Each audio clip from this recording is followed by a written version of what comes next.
अस्सलाम वालेकुम स्टूडेंट। अच्छा, आपके पास आपका आपका आपका जो दिसंबर का प्री सीन है वो आपको मिल चुका होगा। ठीक है, और आपने इसको रीड भी कर लिया होगा। अच्छा, ये जो वीडियो है, ये वीडियो आपको तब ही बेनिफिट देगी या तब ही फायदा देगी जब आपने प्री सीन को रीड किया हो।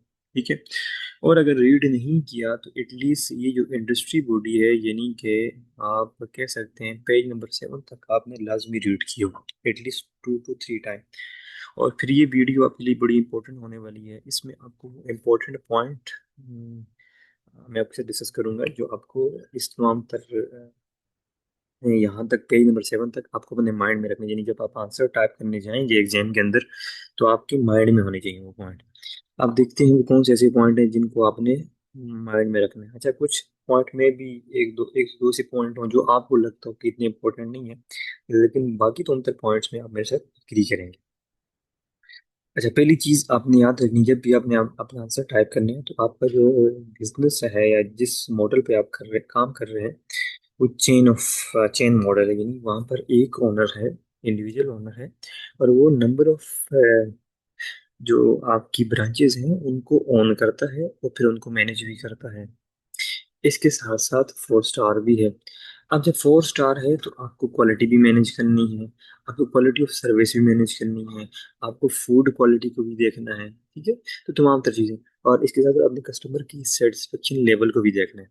तो यानी आपने एक ब्रांचेस पे वर्क कर रहे हैं, और किसी भी एक तरफ अगर आप थोड़ा सा वीक होते हैं तो आपकी जो ब्रांड इमेज है उसको अच्छा खासा इफेक्ट पड़ सकता है। यानी कहीं भी कोई प्रॉब्लम आएगी किसी भी एक ब्रांच के अंदर, और वहाँ से कस्टमर का जो एक्सपीरियंस है वो उस तरह से नहीं जिस तरह हम एक्सपेक्ट करते हैं, या उसका एक्सपीरियंस या फिर उसका जो फीडबैक है अगर नेगेटिव आ गया तो हमारी जो ओवरऑल रेपुटेशन है या 4 स्टार जो रेटिंग है इसको अच्छा खासा इम्पेक्ट पड़ सकता है।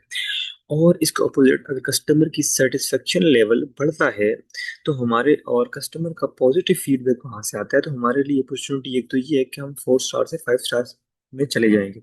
ठीक है, और अपॉर्चुनिटी ये भी है कि वो नंबर ऑफ कस्टमर को रिकमेंड भी करेगा।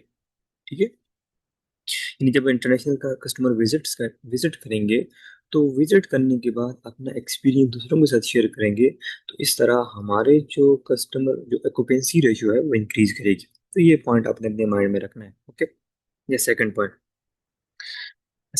जो आपने अपने माइंड में रखना है, वो जो हमारे गेस्ट हैं या जो हमारे कस्टमर हमारे पास आएंगे वो लेयर गेस्ट हैं। और लेयर गेस्ट की परसेप्शन या लेयर्स माइंड आपके माइंड में होना चाहिए कि वो नॉर्मली उनके पास अच्छा खासा टाइम होता है और वो चीज़ों को वेल प्लान करके अपने घर से निकलते हैं। ठीक है, और उन्हें कहाँ स्टे करना है, किस होटल में स्टे करना है, अगर कोई इस तरह की गेस्ट आपके पास आती हैं या इस तरह की कोई क्यूरी आपके पास आती है तो आपने उसके अकॉर्डिंगली इसको डील करना है।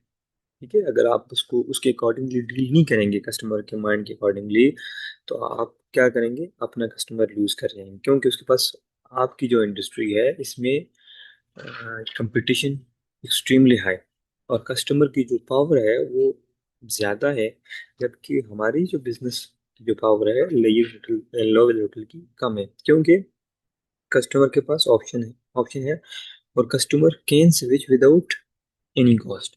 यानी आप अगर स्विच करना चाहते हैं तो आपको कुछ ना कुछ कॉस्ट बेयर करनी पड़ सकती है, लेकिन यहाँ पर ऐसा नहीं है। ठीक है, तो इससे आपको कस्टमर के अकॉर्डिंगली चीज़ों को डील करना ही नहीं है। ओवरऑल जो मेन फैक्टर है यहाँ पर जो कस्टमर की परसेप्शन को हिट करता है लेयर गेट्स की, उनकी मेन जो फोकस होता है वो प्राइस पे होता है। ठीक है, और अगर आप प्राइसिंग जो आपकी प्राइसिंग है इस स्ट्रेटजी को अपने कंपटीटर को देख करके और मार्केट को स्टडी करके आप सेट करेंगे तो आपकी एक्यूपेंसी रेशियो अच्छी खासी इंप्रूव हो सकती है। अगर आप इस तरह से नहीं तो इस तरह आप, अच्छा अगर आप बेहतर प्राइस सेट करते हैं जो कि कस्टम कंपटीटर से आपको एडवांटेज दे रही है तो आप मार्केटिंग भी कर सकते हैं उस प्राइस की। अगर उसकी प्राइसिंग प्राइसिंग की मार्केटिंग नहीं कर सकते तो ओवरऑल वैसे आप मार्केटिंग करके कस्टमर को अट्रैक्ट कर सकते हैं, जिससे आपका जो रिस्क है एक्सपेंसिव वाला ये कम हो सकता है। यानी आपकी एक्सपेंसिव जब हाई होगी डेफिनेटली आपका टर्नओवर और इनकम और परफॉर्मेंस भी बेहतर होगी। और सेकेंडली आप के जो लेयर गेस्ट होते हैं ना बड़े सेंसिटिव होते हैं और ये सीजनल होते हैं। ठीक है, ये सीजन सीजन विजिट कर रहे होते हैं, तो आपके पास चूंकि लिमिटेड टाइम और ड्यूरेशंस होता है, उस सीजन के अंदर ही आपने कस्टमर की जो डेटा है उनको स्टडी करना है और उसके अकॉर्डिंगली उस प्राइस को सेट करना है। ठीक। ये जो इम्पोर्टेंट पॉइंट आपने यहाँ पे माइंड में रखना है वो ये है कि करंटली जो कंट्री है, ठीक है, वो वहाँ पर इकोनॉमिक डाउन टर्न है। ठीक है। और जब डाउन टर्न होता है तो लोगों की जो बाइंग पावर होती है वो रिड्यूस हो जाती है। और जब लोगों की बाइंग पावर रिड्यूस होगी तो ओवरऑल जो आपकी डिमांड है या फिर गेस्ट हैं वो कम हो जाएंगे, और जिससे आपकी ऑक्यूपेंसी रेशो पे इफेक्ट आएगा। पहला तो फैक्टर आपके पास क्या था, प्राइसिंग थी। प्राइसिंग की वजह से आपकी ऑक्यूपेंसी पे इफेक्ट आता था। और सेकेंडली यहाँ पर जो दूसरा फैक्टर है ये है कि डाउन टर्न आपकी ऑक्यूपेंसी को अच्छा खासा इफेक्ट करेगा। ठीक है। तो keep in mind both of these factors can significantly affect your occupancy ratio. Okay. अच्छा, इन ये जो पॉइंट्स हैं, इन ये जो आपके स्ट्रेटेजिक इशू है, सम टाइम आपके ऑपरेशनल इशू होते हैं, लेकिन ये जो इशू है आपका स्ट्रेटेजिक लेवल का इशू है। कस्टमर गिर रहे हैं, डाउन टर्न है, कैसे मैनेज करना है। इसके लिए आपने वेल क्वालिफाइड आपके पास स्ट्रेटेजिक मेंबर हों जो इस तमाम तर डेटा को देखें और बेहतर डिसीजन लें। एक्सपर्ट टीम हो, उनके पास डाइवर्सिफाई एक्सपीरियंस हो। ठीक है। तो वो इस तमाम तर मैटर को देखकर एक अच्छी वेल एस्टेब्लिश प्लानिंग करें, कैसे इस इशू को टैकल करना है उसको प्रॉपरली देखें। ठीक है। तो 4 पॉइंट आपने अपने माइंड में रखना है। अच्छा, लाजमी याद रखें कि हम केस स्टडी रीड नहीं कर रहे हैं, हम बल्कि उस केस स्टडी में जो इम्पोर्टेंट चीज़ें हैं जो आपको याद रखनी चाहिए अपने एग्जाम में, हम वो डिस्कस करें। ठीक है। अच्छा, कंपटीशन एक्सट्रीमली हाई है। ठीक है। कंपटीशन एक तो ओवरऑल इंडस्ट्री में क्या है, नंबर ऑफ बिजनेसेस हैं।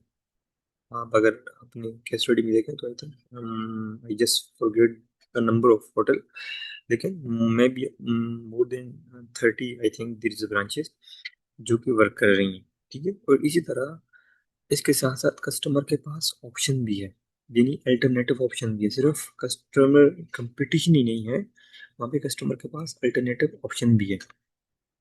जिस तरह आपने विजिट करने कहीं जाना है तो सबसे पहले तो अपनी पर्सनल कार के थ्रू जा सकते हैं। अगर आपने उसको यूज़ नहीं करना तो आप पब्लिक ट्रांसपोर्ट के थ्रू भी जा सकते हैं, ऑप्शन है। उसको यूज़ नहीं करना, आप ट्रेन भी यूज़ कर सकते हैं। ट्रेन को अगर ट्रेन के थ्रू नहीं जाना तो आप बाई एयर जाएंगे। आपके पास नंबर ऑफ ऑप्शन है। इसी तरह कस्टमर के पास भी यहाँ पर ऑप्शन है। कस्टमर अल्टरनेटिव ऑप्शन तरफ जा सकता है। यहाँ पर लोग होम शेयर करते हैं और इस तरह आप लोग होम ऑक्युपाई करके उसको लेंट आउट कर रहे होते हैं, जो कि एक्सट्रीमली चीप है क्योंकि उनकी ऑपरेटिंग कॉस्ट टू मच लो है। इसलिए कस्टमर उस तरफ भी स्विच कर सकते हैं क्योंकि डाउन डाउन टर्न है। सेकेंडली, यहाँ पर जो अगर आपका कस्टमर का जो एक्सपीरियंस है आपकी सर्विसेज से थोड़ा सा भी अगर इफेक्ट होता है तो डेफिनेटली वो इन ऑप्शन तरफ जा सकता है। तो इसलिए आपको क्वालिटी एंड ब्रांड को मेंटेन करना है ताकि कस्टमर की जो सेटिस्फेक्शन लेवल है वो मेंटेन रहे या फिर वो इम्प्रूव हो, उससे कम ना।